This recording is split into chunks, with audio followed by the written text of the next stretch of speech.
Most of us think God's commandments will help us get rid of our sin. Chris and Sarah explain why it is the law actually doesn't work when it comes to God's saving work. Paul recognizes the conundrum of trying to uphold the law. He knows that the law does not establish life.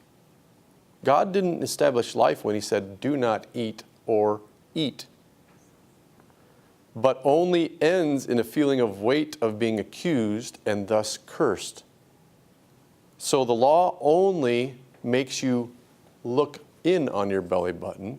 It doesn't give you freedom. It doesn't tell you who you are. It tells you what you're not.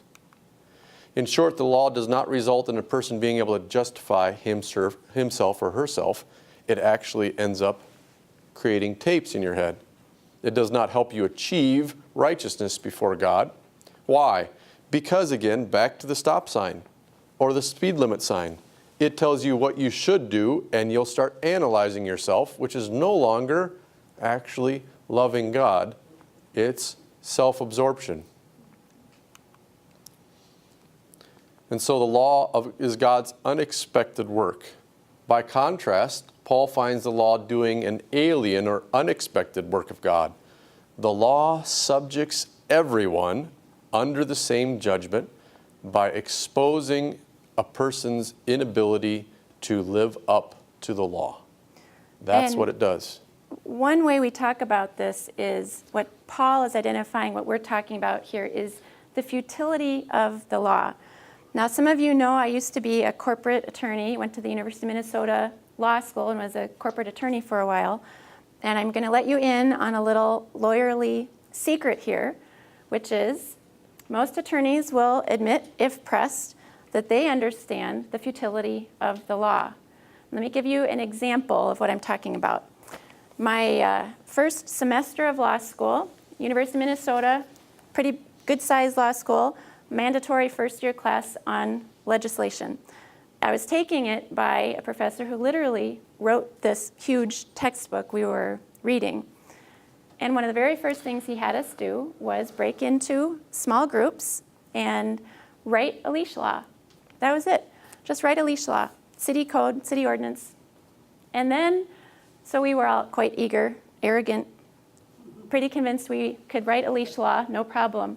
And he started calling these groups up one by one and having people write their leash law on the chalkboard. And then he'd say, okay, everyone else, start asking questions, dig into it. And so pretty soon, what do you mean by leash? Is it dogs? How do you define dog? What about pot-bellied pigs, which were really popular at the time? What about cats? Shouldn't you put a cat?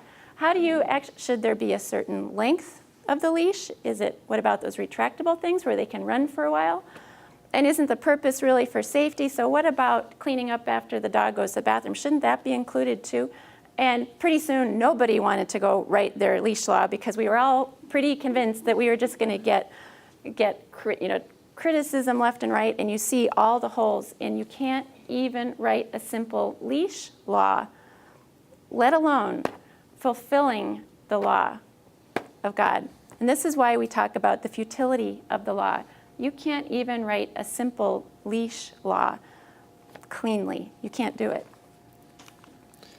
This is why, then, a person who attempts to justify their existence, in other words, they say, look, I am doing this, aren't I? They attempt to justify their existence through the law is actually breaking the first commandment. They are relying on their own works and not God for their salvation.